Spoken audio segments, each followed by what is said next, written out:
Have you ever reached a goal that you swore would finally make you feel safe only to discover that the moment you got it, you felt even more uneasy as if the finish line simply moved farther away? Have you ever wondered why some people have less money than you but sleep with a quiet heart while you keep gripping harder, and the harder you grip the more your chest tightens? Welcome back to the channel. Today we are talking about wealth, but not in the shallow way people usually talk about it. Not only numbers and status and shopping bags and investment screenshots. We are talking about the kind of wealth that makes your life feel livable. The kind that lets you breathe. The kind that steadies your mind when the world shakes. The kind that does not vanish the moment conditions change. Because here is the strange truth that many people are afraid to admit.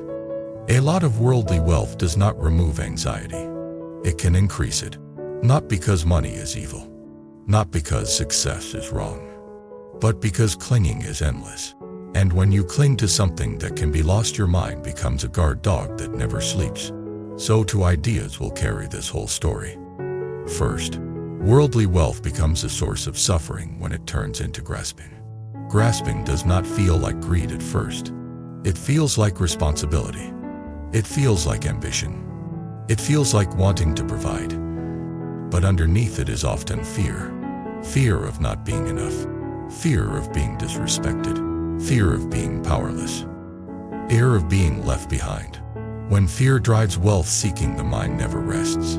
Second, there is another kind of wealth. A kind that does not depend on external conditions in the same fragile way. A kind you can carry through loss. A kind that grows when you practice upright conduct, compassion, and wisdom.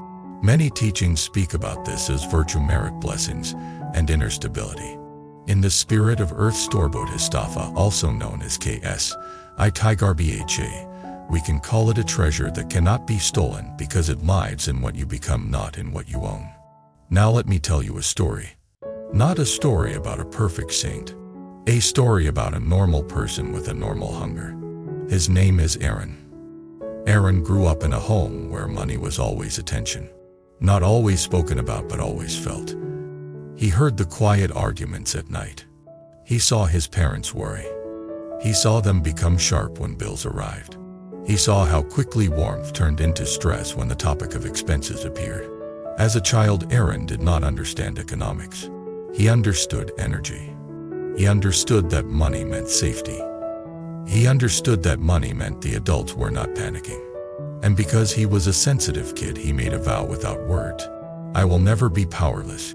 I will never be at the mercy of uncertainty. I will make enough so nobody can scare me again. That vow became a fire in his chest. Aaron studied hard. He worked hard.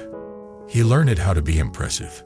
He became the person who always says yes to extra responsibility because extra responsibility looks like a ladder. He took the promotions. He took the side projects. He took the overtime. He told himself he was building a life. And he was. He built a career. He built income. He built the image of success. And yet inside he was not calm. At first he thought it was just the normal stress of climbing. He thought calm would arrive later. He thought it was waiting at a certain number, a certain title, a certain house, a certain investment portfolio. So he kept going.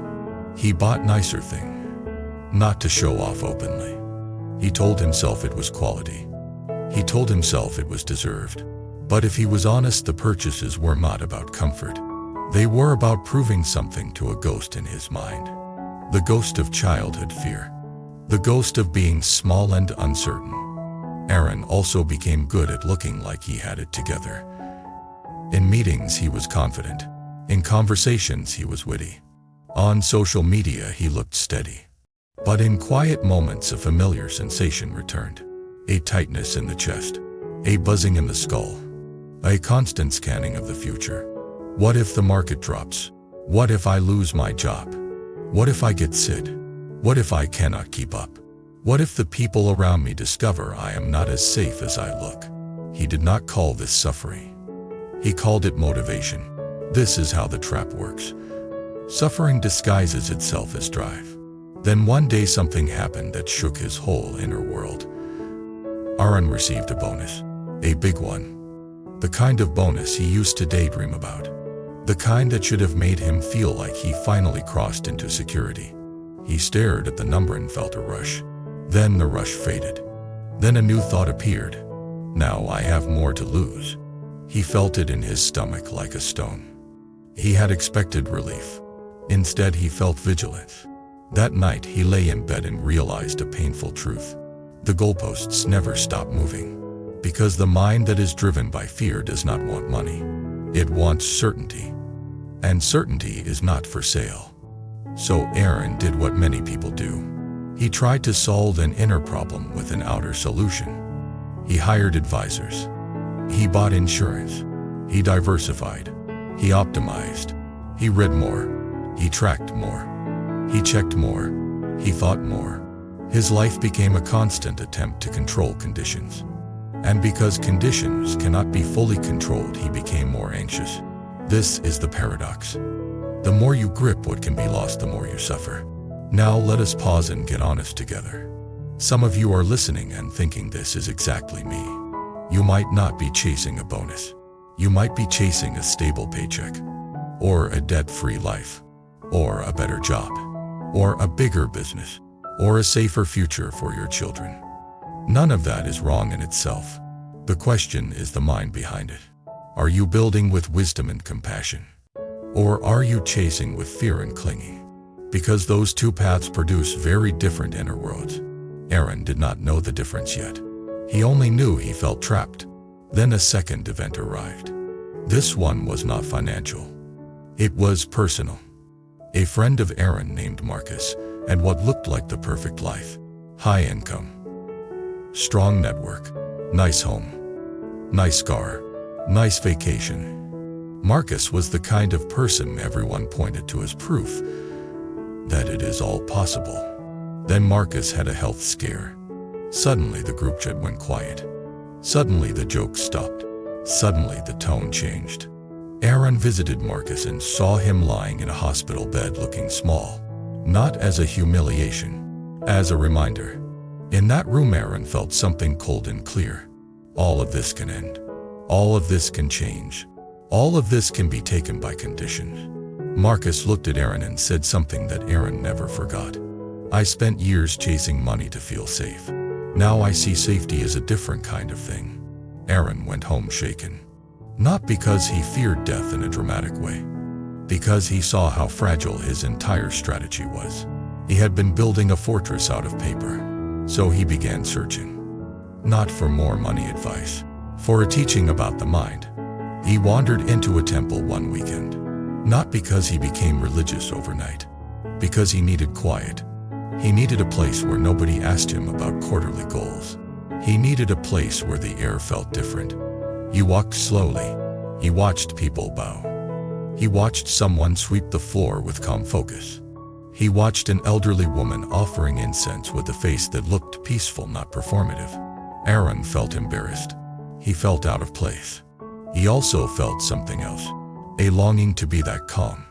He sat in the back of a hall during a talk. The teacher spoke about karmic cause and effect. About how life follows the seeds you plant. About how greed, fear, and pride plant seeds of restlessness. About how compassion, integrity, and generosity plant seeds of stability. Then the teacher said something that hit Aaron directly. If you chase worldly wealth with a grasping mind, you will never feel full. Because the mind that grasps is already hungry. It does not matter how much you feed it. Hunger is its identity. Aaron felt his chest tighten because it was true. Then the teacher mentioned Earth's storeboat Histafa, the one known for great vows and great compassion, especially toward beings in suffering.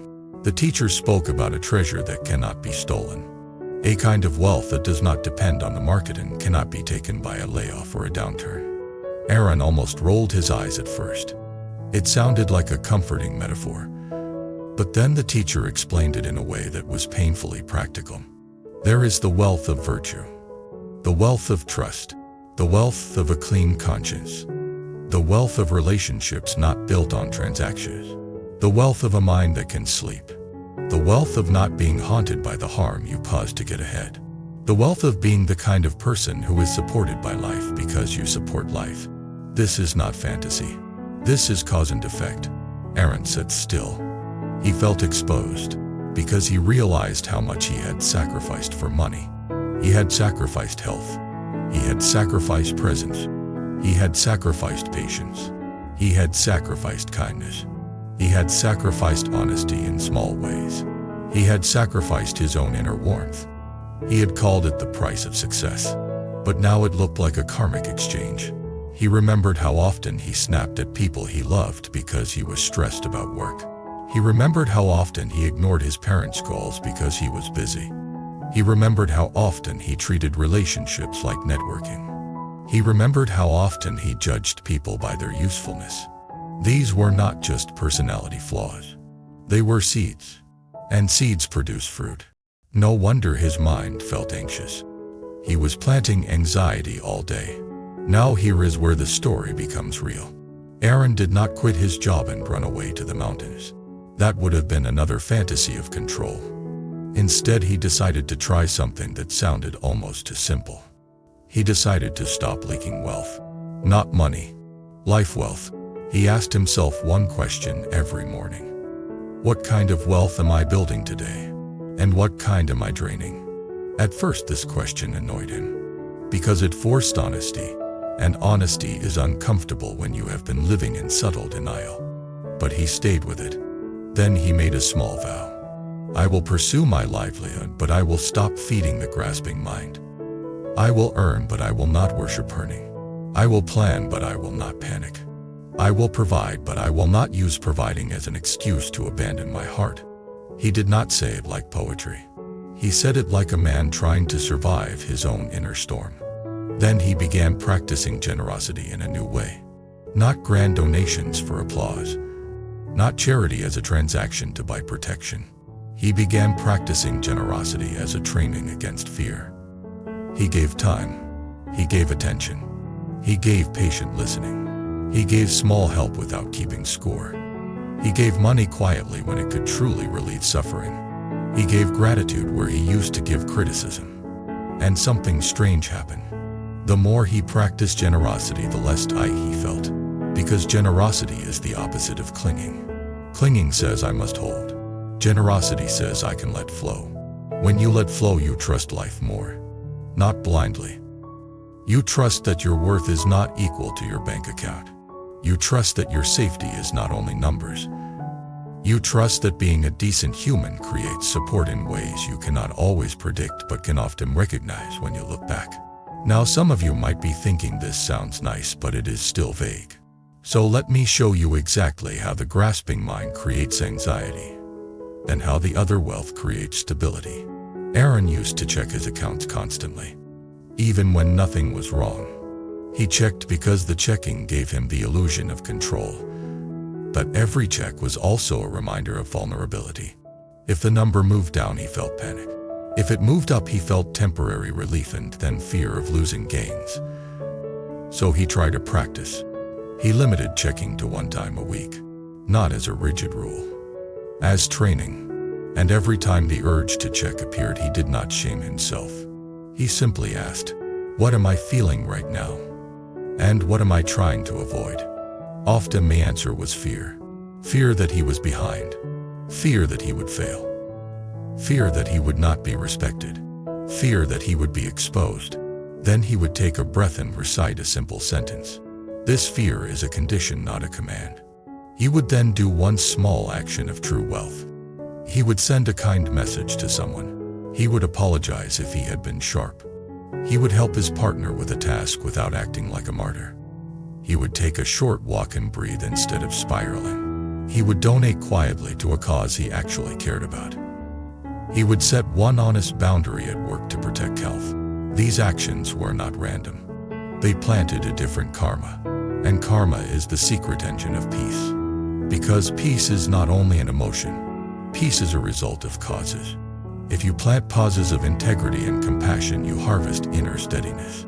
If you plant causes of harm and clinging, you harvest inner unrest. This is what Earth's storyboat Histafa represents in a very human way. A vow to transform suffering not by escaping conditions but by changing the causes inside the heart. Now let me bring in another character, because Aaron's story is only one angle. There was a woman named Nina. Nina came from a different background. She did not grow up in money worry. She grew up in praise worry. Her parents praised achievement. They loved her, but their love felt brighter when she performed. So Nina learned to perform. She became successful. She became polished. She became the kind of person people admired. And she also became anxious. Because admiration is another currency that can be lost. Nina chased wealth partly for lifestyle, but mostly for identity. She wanted to be the successful one. The one who made it. The one who did not need anyone. The one who could not be dismissed. She accumulated. She upgraded. She compared. She posted. She smiled. Inside she felt a quiet emptiness. Then one day she met someone who was not impressive on paper. An older man who lived simply. Not poor in a tragic way. Simple by choice. He volunteered at a community center and took care of people who had no one. He was calm. People trusted him. He laughed easily. He looked like he slept well. Nina could not understand it. So she asked him directly, "How are you so calm?" He answered, "Because I am not trying to use money to solve the problem of the heart." That line landed like a stone in water. Nina said, "But money matters." Money is security. He nodded. Money is a tool. But many people treat it like a god. And a god demands worship. Worship means fear. Fear of not having enough. Fear of losing. Fear of being less than others. That fear eats your peace. Then he said something that Nina never forgot. If you want to feel rich, build the kind of wealth that makes you reliable in hard times. If you want to feel safe, build the kind of wealth that makes you kind when you are scared. If you want to feel protected, build the kind of wealth that makes you humble when you are wrong. That is the wealth nobody can steal. Nina went home disturbed because she knew she had been building a life that looked rich but felt poor inside. Now here is the part that many of you will recognize. When Nina tried to loosen her grip, she discovered that the grip was not only on money. It was on control. She was controlling her image. She was controlling how others saw her. She was controlling outcomes. She was controlling her schedule to avoid feeling. She was controlling relationships to avoid vulnerability. Money was simply the most socially acceptable way to control. So Nina began practicing a new form of cultivation. She practiced being ordinary. That sounds strange, but it is powerful. She stopped trying to win every conversation. She stopped trying to look perfect. She admitted mistakes without defending. She apologized quickly. She said no to projects that would damage health. She spent time with people who did not care about status. She gave anonymously sometimes so her ego could not feed on applause. And as she did this, something shifted. Her fear decreased. Because fear is fed by the need to maintain a fragile image. When you stop needing the image, fear loses its throne. This is wisdom, not theory. A lived wisdom. Now let us return to the big question. Why does chasing worldly wealth often make you more anxious? Because worldly wealth is unstable. It depends on condition. Markets change. Jobs change. Health changes. Relationships change. Trends change. Laws change. Technology changes. Your body changes. If your sense of safety is tied to what changes, your mind becomes a constant guard. And the guard cannot relax. That guard is anxiety. So what is the other wealth? It is the wealth of causes. The wealth of being the kind of person who plants good seeds. Integrity is wealth. Patience is wealth. Compassion is wealth. Honesty is wealth. Humility is wealth. Generosity is wealth. Self-restraint is wealth. A mind that can pause before harming is wealth. These are not abstract moral points. They have real consequences. A person with integrity is trusted. Trust creates opportunities that no resume can guarantee. A person with patience creates fewer enemies and fewer disasters. A person with generosity creates support and goodwill. A person with humility learns faster and repairs relationships faster. A person with self-restraint avoids destructive impulses that ruin finances and health. This is karmic wealth. And it is portable. If you lose money but keep virtue, you can rebuild. If you lose status but keep wisdom, you can adapt. If you lose comfort but keep compassion, you can stay human. If you lose conditions but keep a stable mind, you do not collapse into hell. That is the treasure that cannot be stolen. Now I want to deepen this through a story of a turning point, because many of you need a picture of how a person shifts from gripping to cultivating. Aaron eventually faced a crisis. Not because the universe wanted to punish him, because life has season. A downturn hit his industry. Layoffs began. Friends disappeared from the office. The mood turned cold. Aaron watched people who used to brag now whisper in hallways. He watched the illusion of permanent success dissolve. His mind wanted to panic. The old Aaron would have checked accounts every hour. He would have become harsh at home. He would have become controlling. He would have treated everyone as a threat. He would have tried to outwork fear. This time he practiced. He remembered the teaching about two wealths. He asked himself, if I lose my job, what do I still have that matters? What kind of wealth can I still grow today? He decided to protect his speech. No harsh dumping at home. He decided to protect his conduct. No unethical shortcuts at work, even if fear tempted him. He decided to protect his mind. No constant doom scrolling and gossip. Then he did something that surprised him. He offered help to a coworker who was younger and terrified. Not performative, just practical. He helped update a resume. He introduced them to someone in his network. He shared honest advice. He listened. That coworker cried with relief. Aaron walked away and noticed his chest felt lighter. Why? Because compassion dissolves the prison of me. When you are only thinking about your own survival, fear becomes huge. When you include others in your heart, fear becomes smaller. Not because danger vanishes, because your mind becomes wider than danger. This is one of the most important spiritual truths. Fear shrinks your world. Compassion expands it. So Aaron kept practicing. When the layoff rumor reached him, he did not pretend to be fearless. He felt fear. He breathed. He returned to the vow. I will not turn fear into harm. Then, the layoff arrived. Aaron lost his job. He sat in his car and felt the wave of panic rise. The old conditioning screamed, you are losing safety. You are losing status. You are going back to childhood fear.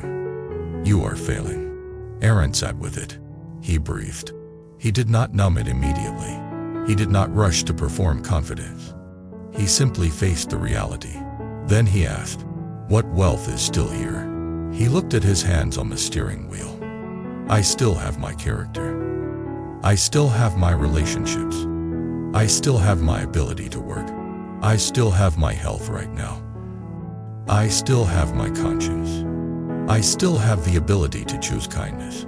He drove home and told his partner honestly, I lost my job. I am scared, but I will not collapse. We will face this with steadiness. His partner held him. They cried. Then they made a plan. Here is what surprised Aaron most. Even though he lost the job, he felt less anxious than he expected. Because the anxiety he used to carry was not only about money. It was about clinging. Now that the thing he clung to was gone, he could see the clinging clearly. And in that clarity, he found freedom. He started working again. Not immediately in the same role. He took temporary work. He swallowed pride. He learned new skills. He asked for help. He stayed generous even while rebuilding. Not reckless generosity. Wise generosity. He still gave time and attention and kindness. Over months, his life stabilized again. And when he eventually found a new role, he noticed something deep. He was no longer possessed by the same hunger. He still cared about providing. But he did not worship the numbers. He understood something the old him did not understand. You can earn money and still be poor inside.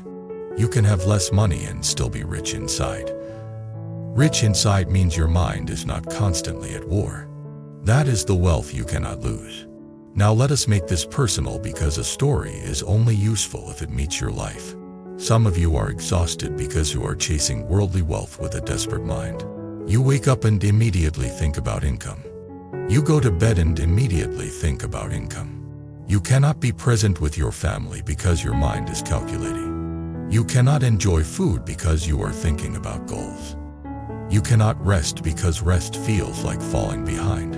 You cannot be kind because kindness feels like weakness in a competitive world. If that is you, I want to say something gently but clearly. This is not only ambition. This is suffering. And the way out is not to hate wealth. The way out is to change the kind of wealth you prioritize. Keep earning if you need to. Build responsibly. Provide. Plan. But begin building the other wealth at the same time. Build the wealth of clean speech. Before you speak, ask, is this going to plant peace or plant conflict? Build the wealth of integrity. Do not cut corners that stain your conscience. A stained conscience is an anxious mind. Build the wealth of generosity. Give in a way that trains letting go. Give without needing credit. Give in ways that actually relieve suffering. Build the wealth of humility. Admit when you are wrong. Apologize quickly. Stop protecting image like it is life itself. Build the wealth of patience. When life delays your plan, do not turn the delay into poison. Build the wealth of mittelfußen. Notice when you are gripping. Notice when you are comparing. Notice when you are worshiping numbers. This is cultivation. And cultivation changes destiny because it changes causes. Now I want to share a reflection that often creates a strong resonance because many people feel it, but never say it out loud. A lot of people chase money because they want to be loved. They do not say it like that. They say they want security. They say they want freedom. They say they want to be respected. But under it is often a simple wound. If I have enough, then I will finally be worthy. This wound is painful, and money cannot heal it. Because the wound is not about numbers. It is about self-worth. The healing comes from wisdom and compassion. Wisdom sees that worth is not a market value. Worth is your capacity to awaken, your capacity to choose goodness, your capacity to learn, your capacity to love. Compassion holds the wounded part of you that is still trying to earn love through achievement. When you hold that part with compassion, you stop needing money to do that job. Then money can return to being a tool. And when money is a tool, your mind becomes calmer. Now I want to close the story with something practical and emotional because the ending should not be a lecture. It should feel like you can actually live it. Imagine you wake up tomorrow and the first thought is money. Instead of fighting the thought, you simply notice, this is fear trying to protect me. Then you take one breath and ask, what is one act today that builds the wealth I cannot lose? Maybe it is apologizing for a harsh tone. Maybe it is helping someone without keeping score. Maybe it is refusing a dishonest shortcut. Maybe it is being patient with your child. Maybe it is listening to your partner without multitasking. Maybe it is donating quietly to a person in need. Maybe it is forgiving a small offense. These acts seem small compared to financial goals, but they are seeds. Seeds change destiny.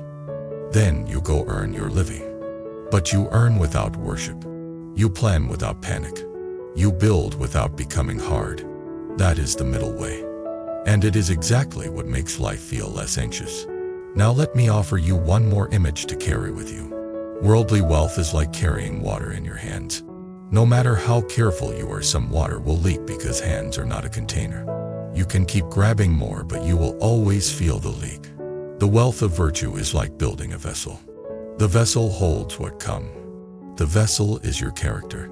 When the vessel is strong, even if conditions change, you do not collapse. So the true question is not only how much water you can grab. The true question is what kind of vessel you are becoming. Now I want to hear from you. What kind of wealth have you been chasing? And what kind of anxiety has it produced in your life? Have you ever noticed that getting more sometimes makes you feel less safe? And what is one kind of inner wealth you want to start building this week? Integrity, generosity, clean speech, humility, mittelfußen. Share your story in the comments. You will be surprised how many people are quietly living the same struggle and how much relief comes from honesty. If this video helped you, support the channel by subscribing, liking, and leaving a comment so this message reaches the people who need it. And if you want to support longer and deeper teachings, consider becoming a member. Thank you for being here. Keep building the wealth you can never lose. And I will see you in the next video. At the end of the day, we all need something that brings us back to ourselves. Something that reminds us to slow down, breathe, and stay centered. Simple bracelet can do exactly that.